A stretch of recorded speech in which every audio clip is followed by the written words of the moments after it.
The entire evening resonated with laughter and cheerful stories around a massive wooden table in the spacious hall of an old pension. A friendly company gathered. Yulia sat next to Andrei and her husband, who were slightly late for dinner. Right across from them sat Artyom, a new employee of the company.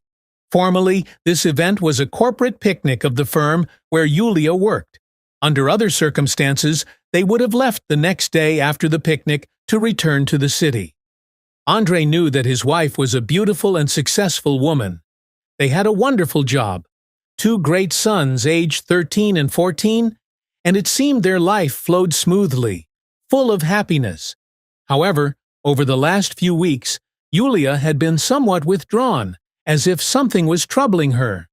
He tried to talk to her, but she only informed him about the picnic a day before the trip. Andrei agreed without hesitation and arranged everything so that the boys could stay with Yulia's parents, who lived outside the city. Nevertheless, the man felt that his wife wasn't particularly glad about his presence, though she didn't say anything aloud. On the bus, Andrei usually mingled only at New Year's corporate parties, where he always stayed in the shadows. Upon arrival, everyone settled into their rooms, and soon Yulia went outside. Andrei hesitated for a moment, and then followed her. He found her on the open veranda, vividly talking with a young man, smiling and nodding in response. Andrei tensed up, sensing an unpleasant premonition. At that moment, a young female colleague stopped beside him. "So, is there something going on between Yulia and Artyom?" Andrei quietly asked, referring to Yulia and Artyom. "Yes, no full-fledged romance yet, but passions are boiling Shakespearean style. Though both are not free, everything is still at the conversation level. But you can understand him. Her approval is needed for his documents, which she constantly corrects," the colleague replied with a slight smile. "And who is his wife?" "Larissa. She works in another company. I've seen her a couple of times. A pretty woman." "Well, all right, I need to go. My husband is waiting," she added with a light chuckle.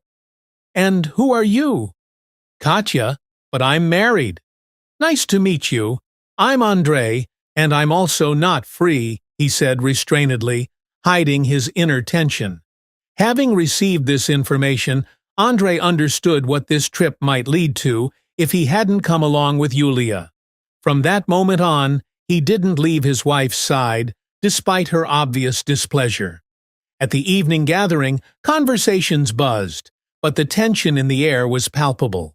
Yulia, glancing at the abundance of alcohol, suggested with a smile, "Andrei, today you can drink as much as your heart desires, up to delirium tremens. I won't stop you, but forget about it at home." "With pleasure, dear. I'll drink as much as I can," Andrei replied with a light smirk. However, despite her playful tone, Andrei couldn't help but notice the hidden subtext. Her decision was clearly an attempt to distract him, possibly for Yulia to take advantage of his condition. From Artyom's words, he knew that the latter had settled in room 1 on the 2nd floor. Andrei observed how Yulia and Artyom started discussing work at the same table. Seizing the moment, he decided to join the conversation himself. Familiar with the situation, he and Yulia graduated from the same university. It turned out that Artyom also claimed to have studied there, but much later. Andrei, asking several indirect questions about professors, realized within just a couple of minutes that Artyom had never studied at that university. Although Andrei had long finished his studies, he kept in touch with his alma mater and knew all the current and former professors. His suspicions only intensified. Meanwhile, music began to play, and the heated celebration continued. After carefully inspecting the setup during installation and tweaking something, switching wires, the music faded, and an hour later, guests began to disperse to their rooms. Yulia, with light irony, addressed her husband. "So, shall we go? I'll escort you to the room. I see you're not able to make it on your own." Yulia, I'll help you, Artyom offered, rising. No need to escort me. I'm not drunk, Andrei replied in a completely sober voice. Are you sure you can go by yourself? Yulia doubted. Of course. Do you think I need to be carried? Andrei parried with a smirk. I am absolutely sober. Surprisingly, despite having drunk a lot, he truly was fine. They sat a little longer at the almost empty table. Artyom retired to his room, and Andrei and Yulia also headed to theirs. Upon returning, they immediately went to bed, but Andrei couldn't sleep. As soon as Yulia quietly got up, put on a robe, and headed towards the exit, he asked, Where are you going? Can't sleep? Can't sleep, she replied, sitting on the bed. And I can't sleep either. I want to breathe some fresh air. Andrei threw on a tracksuit and followed his wife. They went out onto the porch together. On the bench sat Artyom, smoking.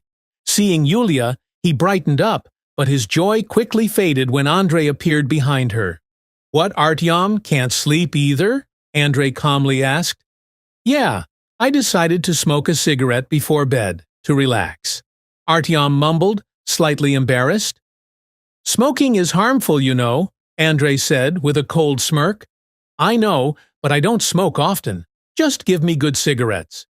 Good ones. I'm not sure such things exist.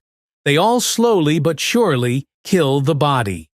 By the way, why didn't you bring Larissa with you? Andrei unexpectedly changed the subject. Larissa? Artyom repeated, slightly surprised, raising his eyebrows. Yeah, your wife, Andrei continued with a smile. She would have definitely liked it here. From Yulia's reaction, it was evident that she didn't know Artyom had a wife. However, Andrei didn't stop and continued. Many people here came with children. We should have brought ours too. We sent them off to Grandma and Grandpa. What did you do with yours? They went to the sea with my wife and her parents, Artyom answered somewhat stiffly. Well, all right, I've finished smoking. I'm going to bed. Good night. Artyom quickly ended the conversation, clearly not wanting to delve deeper into the topic. Andrei and Yulia wandered a bit more, gradually falling into a deep sleep, lulled by the night's coolness. She woke up because Andrei was gently stroking her head. Through her drowsiness, the woman whispered, What are you doing? Many people have already woken up and gone for a walk. Breakfast will be soon. It's time to get up, he softly smiled. Are you already ready? She asked, stretching. Yeah, as you can see, I've already washed up and gotten dressed. Today we're going home. Time until departure flew by unnoticed. Andrei was near Yulia the whole time, as if not wanting to let her out of his sight. Finally, everyone loaded into the bus and set off back to the city. When the bus passed by Yulia's parents' house, where their children were staying with their grandparents, Katya, sitting in front with her husband, glanced at Andrei and bit her lip, realizing to whom she had leaked rumors about Yulia and Artyom getting close. Outside stood their Toyota with high clearance, ready for any conditions.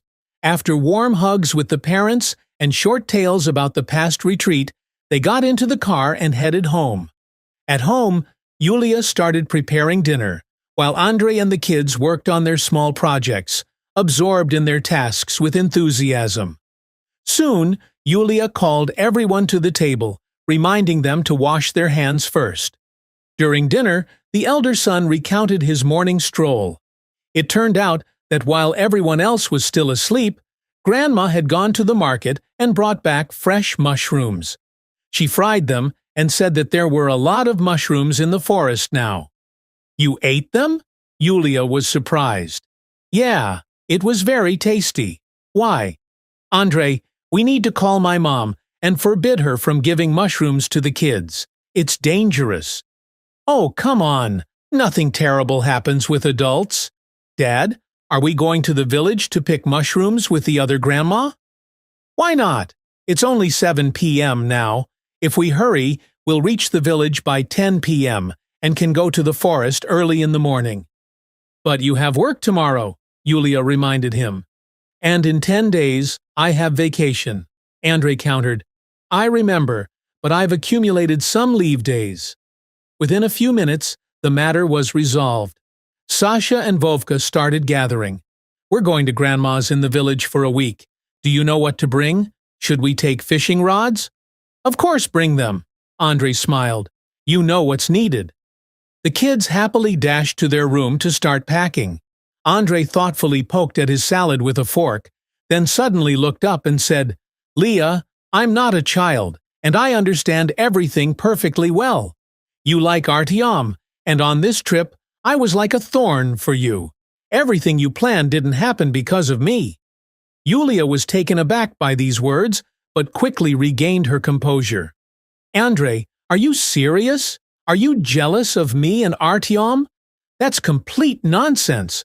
Where did you even get such thoughts? Say nothing, Yulia, Andrei interrupted her in a calm but cold tone. Later, you'll regret your words.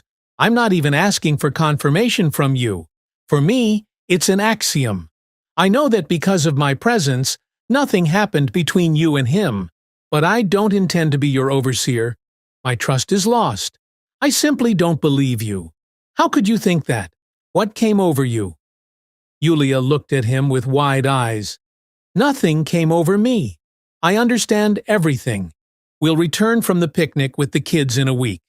What happens next depends on you. I need to believe in your sincerity. Andrei, what evidence do you have?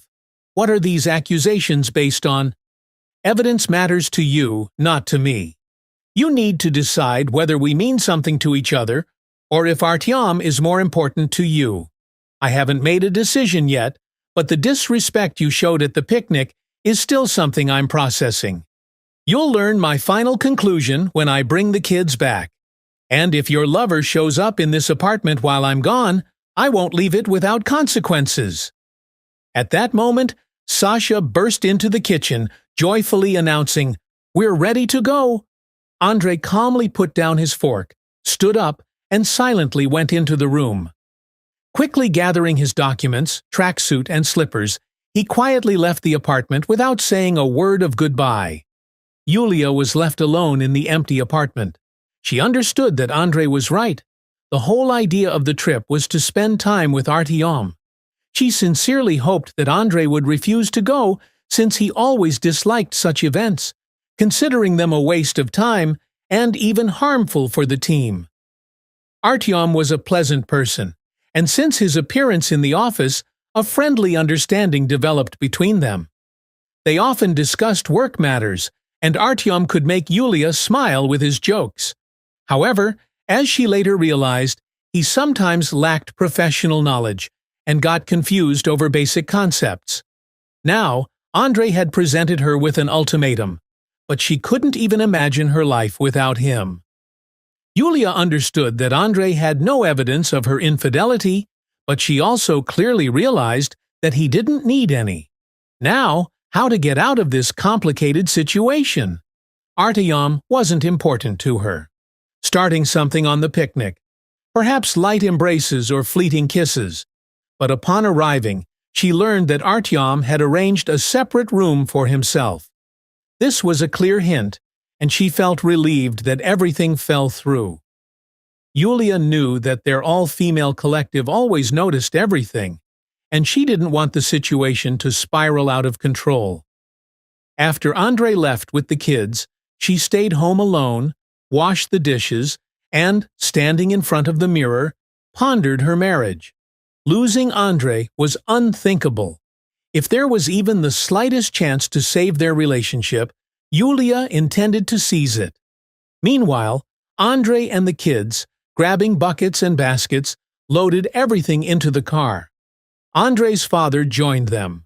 The forest greeted them with untouched paths, and the boys enthusiastically explored the forest trails. This village, where Andrei's parents lived, was like a second home to them, and they often visited.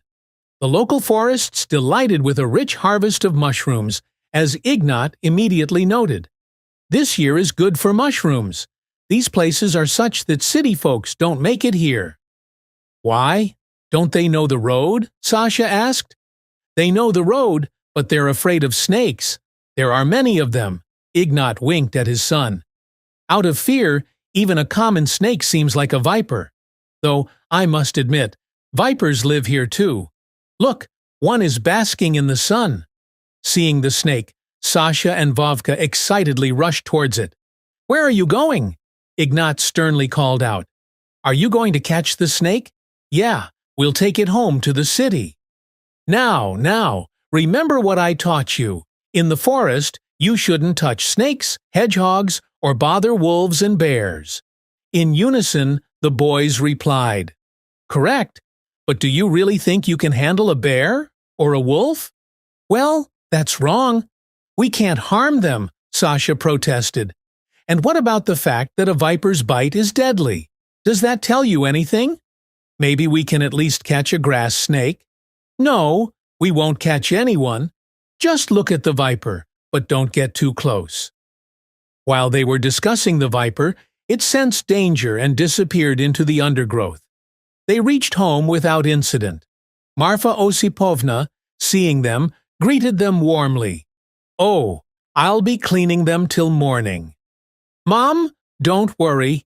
We'll all sit in the yard and clean them together, assured her Andrei. Indeed, the whole family, along with neighbor Matryona, who came to see the unusual harvest, got to work. They sorted the mushrooms, dried some, and pickled the white ones. Despite the hustle, the whole family managed to eat lunch one by one, turning the process into a warm and friendly activity. Around 7 in the evening, Matryona was still bustling with mushrooms in the kitchen. Outside, about 10 minutes after the last bus arrived from the city, the gate creaked, and Yulia, Andrei's wife, walked in. She greeted everyone warmly and asked, "And where's Andrei? Where are the boys?" "They went to the club," putting down her apron. "I thought they'd go to sleep, but then our club manager appeared, found out that Andrei arrived, and asked him to check their equipment. As he said, it was bought back in Soviet times or even in the Stone Age. Before, when Andrei lived here before school, he constantly repaired it. And now the manager's sister is visiting her, so they'll soon. I'll go to them. Go entertain yourself." When Yulia approached the club, loud music was playing. Obviously, Andrei had already fixed everything. She went inside and headed to the dance hall. Inside, young people and several adults had gathered. On the dance floor, couples slowly swayed, including Andrei dancing with a familiar woman. In front of him was a slim, petite woman in sportswear and jeans. Next to Andrei, he was in an old shirt that had been taken to the village long ago, but he still looked impressive in it. Together, they made the most beautiful couple in the hall. Yulia felt anger and jealousy boiling inside her, but didn't show it outwardly. At that moment, Andrei noticed her but didn't give any sign. The kids ran up to Yulia, joyfully calling her to dance, but she refused, unable to find the strength. The music stopped. Andrei bowed to his partner and headed to the equipment to turn it off. The evening came to an end. The club manager announced, "The dances are over. See you on Wednesday. Be sure to come." "We'll definitely come," Andrei responded. He approached Yulia, where their son stood, eagerly telling her how they chased a snake early in the morning. He greeted his wife. "Hi. What happened?" Yulia looked at him with a touch of bitterness. "Nothing. I just came to my husband, and he's already met someone and is dancing." "Yulia," Andrei replied gloomily, "I didn't meet anyone. I was dancing with Olesia. We went to school together. She's my fellow villager. But you two looked very nice together. I don't know how it looked from the outside, but I take my wedding vows seriously and have always kept them. Even a hint of flirtation here would never happen from me. But what you did. By Friday, I'll have answers to all my questions and consider myself free from those vows." "Andrei," Yulia said anxiously, feeling the ground slipping from under her feet, "nothing happened between me and Artyom." If something bigger had happened between you, we wouldn't be calmly talking right now, Andrei began, but bitterness sounded in his voice. You betrayed me, and he betrayed his wife. The children will return from vacation, and he will have a happy life, while you'll be sitting amidst the ruins of our marriage, waiting for him to appear. Can I say something? Yulia attempted. Yes, but not now, Andrei replied, interrupting her. Only if you speak the truth. I'll immediately sense lies and falsehoods. I don't need that. Besides, we're already home. We'll talk after dinner. I haven't told anything yet, neither to the parents nor to the children. They had dinner in the usual setting, after which the children went to their room and fell asleep. Matryoshka took care of cleaning the kitchen. Yulia helped her, trying to appear calm. By that time, Ignat was already sound asleep. When everything was cleaned up, Andrei's mother wished everyone a good night and went to her room. Yulia and Andrei remained alone in the kitchen. So, what now? He asked.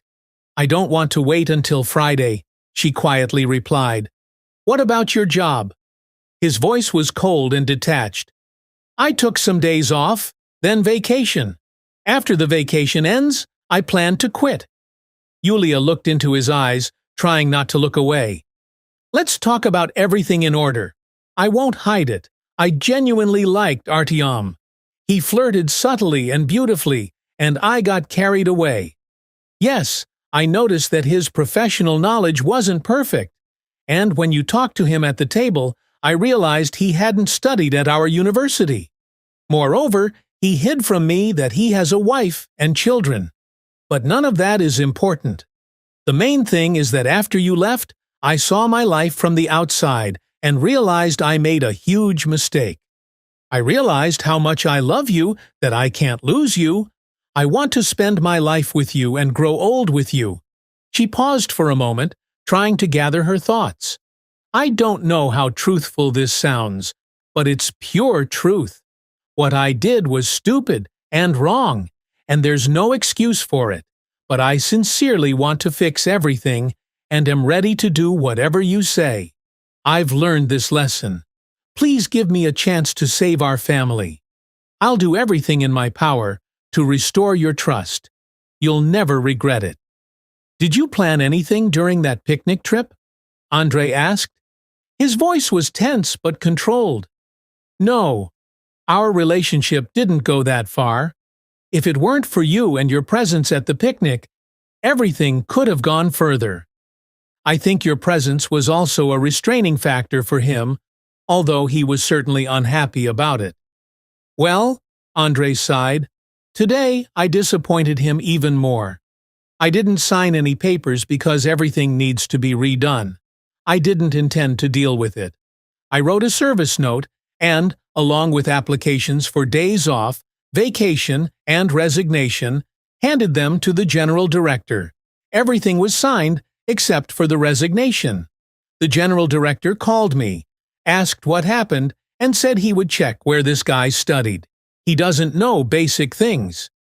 On the way here, Katya, the colleague, called me and said that Artyom submitted his resignation and left without waiting for his final paycheck. All his affairs were transferred to her. Did he try to contact you? He tried, called several times, but I didn't answer. We have nothing to talk about, and I'm here because I decided not to wait for your return home to confess everything. Now everything is in your hands. Andrei sat silently, as if pondering her words, then calmly said, In the morning, I'm going fishing with the kids. I promised them. You can come with us if you want, but for now, it's late. Let's go to bed. Time passed, and Yulia and Andrei managed to save their marriage. Though it was a difficult path, Andrei didn't immediately believe her words, but he no longer had any complaints about her behavior.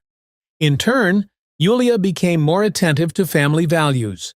This scene, a strong and handsome man dancing with a delicate, graceful woman to loud music, forever remained in her memory, reminding her how easy it is to lose everything.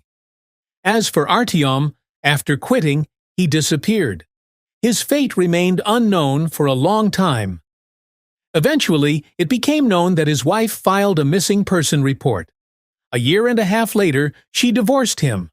Artyom was declared legally missing by the court. It also turned out that he had never studied at the university, but had worked as a handyman for some time.